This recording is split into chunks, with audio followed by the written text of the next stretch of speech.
যেটা আপনারা দেখতে পাচ্ছেন এটাই আমরা শিখব। ইফেক্টটা কি সেটা একটু বলি। এই যে মেয়েটার সামনে আপনারা দেখতে পাচ্ছেন, এই যে মেয়েটার মুখের সামনে লেখাগুলোতে কালি নেই, গুলো লেয়ার মুছে দিলাম, শুধু মেয়েটার ছবি আছে আপনারা দেখতে পাবো। এবং এখানে একটা ক্লিক করলাম, সিলেক্ট করার পরে একটু অপেক্ষা করতে হবে। আপনারা দেখতে পাচ্ছেন মাউস ঘুরে এটা সিলেকশন হয়ে গেছে।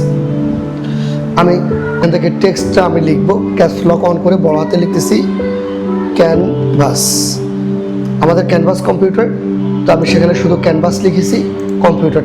এই যে আপনারা দেখতে পাচ্ছেন লেখার সাইজটা একটু বড় করে নিচ্ছি, লেখাটাকে আমি বড় দেখাই। ওকে, এবার আমি যেটা করব, কন্ট্রোল জে চাপ দিয়ে লেয়ার একটা সুন্দর সিনারিও তৈরি হয়েছে। তো আপনি আপনারটাও